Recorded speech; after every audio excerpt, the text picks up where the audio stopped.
Hello and welcome back to Substream News. I am stood in front of a beautiful rice paddy. Guys, the theme for today's video is work and the future of work. Luckily for you, you don't have to lift a finger. You can sit back, relax and enjoy this video. However, if you would like one optional task just to get in the mood, in the theme of work, you can scroll down and click subscribe. I will give you lots of brownie points for doing so. Thank you very much. Let's get on with today's video. Substreamers, this is a great one. I'm really happy to have you back. Some of you may be familiar with Kevin O'Leary. He's a Canadian businessman worth about $400 million, and he's one of the sharks on the US version of Shark Tank. Well, ow, that was an ant biting me. That's not part of the story. He has slammed a new regulation in Australia that means it's illegal for companies and bosses in particular to contact their employees outside of working hours. Now, he says he will fire workers who turn off their phones outside of work. Now, Australia is not alone in implementing this kind of law. Actually, France, Spain and Belgium have similar laws too. Now, this is the exact words from Kevin O'Leary. "This kind of stuff just makes me crazy. It's so dumb. Who dreams this crap up is my question. And why would anybody propose such a stupid idea?" Well, the right to disengage legislation allows employees to step away from work and work-related communications outside of hours, ensuring that they can enjoy their personal time with friends, family, and really whatever they want to do because it's their time, it's unpaid. Now, they asked Kevin, what would you do if your employees turned off their phone? And he said, "Easy, I'll just fire them." Now, talking of good workers, these ants are getting to work on me. Anyway, here's what I think about this story. Well, Kevin, you couldn't be more wrong. Life and time is way more precious than work, and we should all have the right to disengage from work, clock off, and go live your life, basically. Even if financial influencers out there think you should be work obsessed and money hungry and progress, innovation, la la la, boring. Go spend time with your friends. Go have a beer. Go enjoy yourself. Make the most of your weekends. Life's too short for these kind of just business people. Boring. Ugh.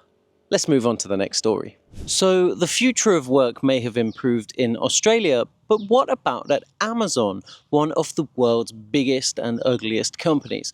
Well, a memo went out this week that mandated a 5-day-a-week return to the office, which moves on from their 3-day-a-week hybrid plan, which they've been doing for about 18 months because of the pandemic. So they went fully remote in the pandemic.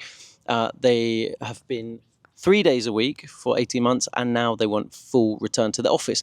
Well, that has not gone down well. Actually, 73% of 2,585 surveyed Amazon employees said that they want to quit as a result. Now, this survey was completed on Blind. Now, this is an anonymous job review site, a bit like Glassdoor. So 80% of the people surveyed even said they knew a colleague looking for a new job. So 73%, it may be a low figure. It could be much higher than that. These people want remote jobs. That's what they're saying. Now, Glassdoor also did a survey and they came up with a figure 74%, so only 1% more. These people are rethinking their careers. Amazon, are you listening? Probably not. But you should be, because you're going to lose your best talent. Now, here's the interesting spin on this story. Some employment experts, HR experts, they think that actually Amazon is doing this intentionally as an intelligent way of downsizing the company.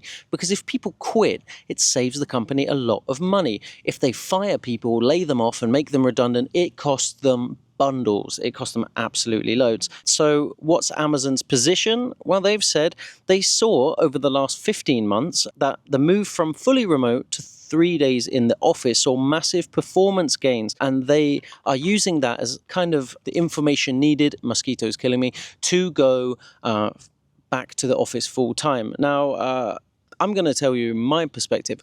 I've been working remotely for 10.5 years and I absolutely love it. I would not change it. I just think Amazon's really missed the point.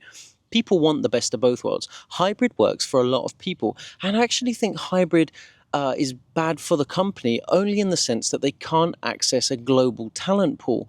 Companies that do hybrid, they can only get local talent and they miss out on really so many millions of talented people. Now, fully remote wasn't popular with senior management, but hybrid was very popular with the staff. So I don't really see why they're doing this unless they really are trying to get people to quit and downsize the company.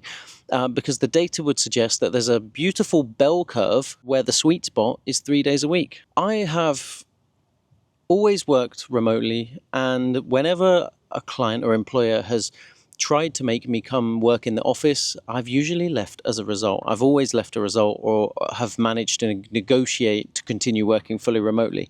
I just think office work is not that great. You might disagree. Let me know in the comments. Do you like working in the office? Would you like to be hybrid if you're not? Would you like to be fully remote if you are office-based or hybrid? Really, I'd like to know, what are people thinking these days? Was it just a fad during the pandemic? Let's move on to the next story because this squat is killing my legs and these mosquitoes are enjoying my ankles. Gen Z, if you're listening, the next story is bad news for you. Pretty much every generation that's older than you thinks that you're difficult to work with, unemployable, and lazy. And that's not good news. So they also say, hello mosquito, that when Gen Z do get jobs, they are also the worst at keeping them. This generation is in trouble. But don't worry, Gen Z listeners, sub-streamers, I'm going to help you because I am a millennial and I like Gen Z and I want to help you guys to keep your jobs and thrive in the workplace. I'm going to tell you a bit of the data, and this came from intelligent.com. They had this Gen Z work report. Basically, 75% of companies report that some or all of the recent college graduates they hired were unsatisfactory. 6 in 10 companies fired a recent college graduate. 1 in 6 hiring managers say they are hesitant to hire Gen Z. Hiring managers say that recent college grads are unprepared for the workforce. They can't handle the workload and they're unprofessional. And 1 in 7 companies may refrain from hiring graduates next year. 9 in 10 hiring managers say recent college graduates need etiquette training. Ouch. Okay, let's summarize this into some kind of cliff notes or kind of ChatGPT style information. The issues were lack of motivation or initiative, unprofessional, organized, poor communication skills, late to work, late to meetings, inappropriate clothing and language. Can we fix it? Yes, we can. Right, Gen Z, listen up. Here's what you need to do. Fix your attitude and try to be more positive and cooperative. Show more initiative and courage in your work. See how others work and mimic them. Basically, try to be part of the company culture, not separate from it. And build a reputation for dependability, very important, by meeting deadlines and being on time. Now, a mentor of mine told me some valuable information once, and it's back the jockey, not the horse. And that means a lot of hiring managers or recruiters now, they just want to hire people that they can work with. Your credentials come second. Your personality is more important. So it's fine to be quirky and unique and individual, as everybody has a right to be. But it doesn't always go well in the workplace. You may have to put on an act and fake it a bit to succeed in the workplace. A lot of people wear a mask when they go to work. That's just life. Now, raw talent, personality, they trump credentials, essentially. And a college education may be valuable, but it doesn't give you any guarantees. So just consider that the next time you're looking for a job and you find a job. Yeah. I know that's a lot to chew, but you can do it. I believe in you. Let's make sure that Gen Z are really successful because it brings so much value and cool ideas, especially in marketing. Yeah. Let's move on to the next story. Now, continuing on the theme of future of work, the rise of the supercommuter. Yes, I said commuter, not supercomputer. Now, this was a new term for me. I hadn't heard it before, but basically, a supercommuter is someone who travels at least 90 minutes each way to get to or from work. So it's usually someone who kind of lives in the suburbs or the countryside, and they travel in, taking the bus, train, driving, or even cycling. You could even take a motorbike, I suppose, would make you a supercommuter. Some supercommuters, I'd say this is even at the very extreme supercommuter, and fly to work. We covered that in a recent story. The Starbucks CEO was given his own plane. He's definitely a supercommuter. Now, major companies like Amazon, as we mentioned in a previous story, but I have some more here. Dell, Starbucks, General Motors, Disney, Walmart, Activision Blizzard, Rockstar, PwC, IBM, Ubisoft, Meta, Grindr, and Roblox. All of those companies have ended their remote work policies this year. That's a lot of people heading back to the office. That's traffic. All I'm seeing right there is big traffic numbers. Actually, just a side note, I included Dell on that list. Dell didn't remove their remote work policy, but they included a little side note that said, if you choose to continue working remotely, you will never get another promotion at Dell again. So you had to choose between freedom and economic progress, which I think is a very difficult choice to make. Anyway, back to the main story. Okay, so this study, this news, it's come from research by Stanford University in America, and they've seen actually a massive increase in long-distance commuting, or supercommuters, 32% increase this year. That, if you put into numbers, is huge. 32% more people making long journeys.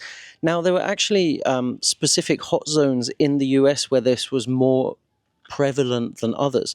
Washington, D.C. had a 100% rise in supercommuters, and New York, 89%. So that's a lot of people who moved further out to save on rent and cost of living, who now have to travel big distances to get back in. My question to you, substreamers, would you rather live in the city, pay more, and, be close to the office, or live out in the suburbs and spend 3-4 hours a day commuting in to save money? It's really complicated. Or option C, which I think is the obvious option, is pursue remote work, even if paid a bit less, gives you a lot more freedom. Let me know in the comments. I'd really like to know what you personally think is the best option there. Now, the two people in this final story might just be the biggest supercommuters in the world. Actually, beyond the world, because they are astronauts. Yes, this is Butch Wilmore and Sonny Williams. They've been in the news this week because they are on the ISS, the International Space Station, and they've been stuck there for quite a while. They weren't meant to be. They were only meant to be there like a week, and they've been there for 16 weeks, I believe. Now it's time for them to come home. And SpaceX has basically been given the job, which I think is really cool. SpaceX Dragon is the spaceship that's gone to get them. Now, it takes 28.5 hours for that spaceship to get to the ISS. And the most recent news at the time of recording is that it has docked successfully, which is good news. So these guys now have a massive commute home, 28.5 hours, literally from space. Well, Butch and Sonny, get home safe. Let us know how the traffic was. That, I just think, is an amazing story. And that brings us to the end this week, guys. This is Substream News. I'm Joseph, your presenter. If you made it to the end and you're not yet subscribed, come on, what are you doing? Right, it's a beautiful day. I'm out in nature. Kevin O'Leary, I'm turning my phone off. So see you next week, guys. Thank you very much for watching. Bye-bye.